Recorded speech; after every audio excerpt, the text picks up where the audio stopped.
The Nobel Assembly at Karolinska Institutet today decided to award the Nobel Prize in Physiology or Medicine 2009 jointly to Elizabeth Blackburn, Harold Grader and Jack Szostak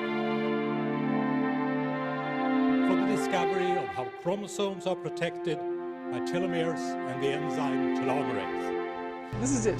What? This is the world first. It's our baby. It's measuring 100,000 telomere lengths in 100,000 people.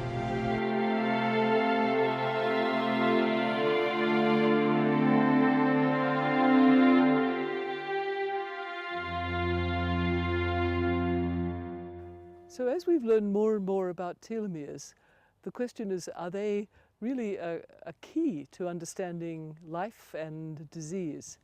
And in humans, I think we can say they're definitely a part of the picture. And the reason is that we know from many basic research studies that when telomeres no longer are protecting chromosome ends, which happens because they wear down with time and with life, then there are some pathological changes that happen to cells. And then we see that that promotes certain kinds of diseases. And there's good reason from basic research to think that it's promoting some of the important chronic diseases that occur in aging of humans.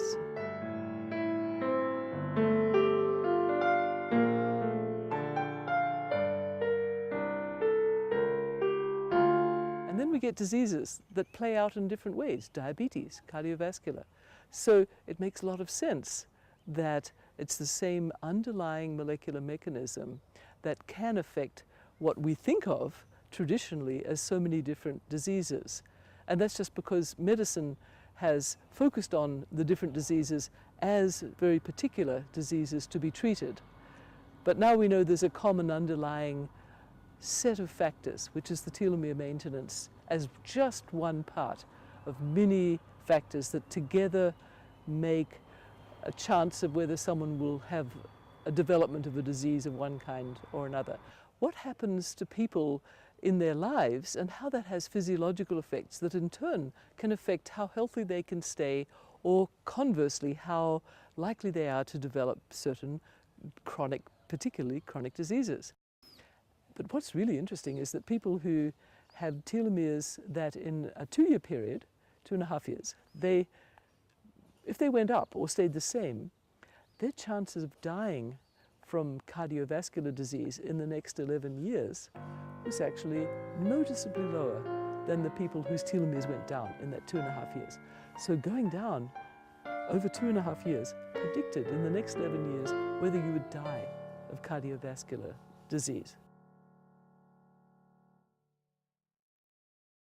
So our research in the lab, over many years, many researchers have been able to measure telomeres and how they're maintained in cells very accurately, in people, in cells. Something that's as big as how a perceived stress is going on in a person, how much a person feels a stress.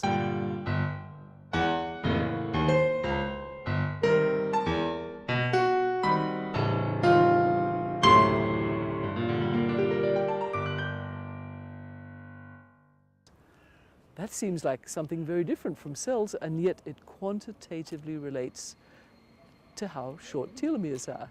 Somebody who's chronically having to look after a child who's ill from some disease that is just, they can't be cured of the disease, or somebody who's looking after a life partner who has dementia years and years, and yet people vary enormously in how they respond to that.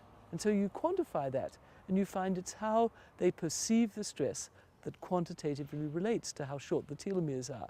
Social well-being in different ways, measured by how bad neighborhoods are, how much a child is exposed to violence.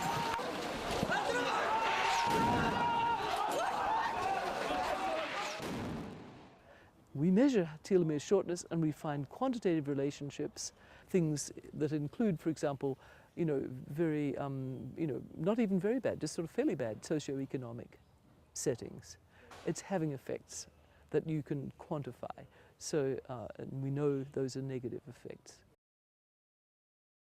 We're all stressed when we run a marathon, of course we're stressed. When we get up and give a talk, of course we're stressed. But it turns out those are challenges. It's the chronic stress that is seen as threats, how threatening it seems to the person, and how much they feel they have resources to cope with it. So the good news is that somebody who's in a very long-term stressful situation, while statistically they have a higher chance of developing shorter telomeres and in turn the risks for the diseases that are predicted by shorter telomeres, because those telomeres cause problems in cells, in the end we can see that how somebody's brain is using that information about the stress and able to handle it.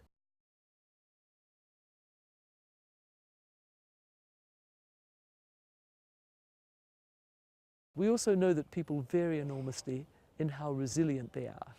And so resilience is the counter to that.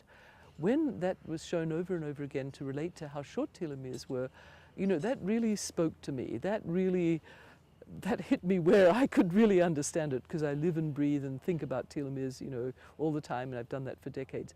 So here was something that was impacting in ways that we really know have effects on human health. And I think that changes me. You know, I think I've always, you know, had a sense of social justice. You know, I don't like to see unfairness and, you know, really exploitation of, you know, people in vulnerable positions and so on. And so here was all of that, combining with this, well, this is really having serious effects. So it has made me think more about this. And at this point, you know, the best I can do is, as I say, you know, do science, which is what I can do, but also try and at least explain that there really is some real consequences.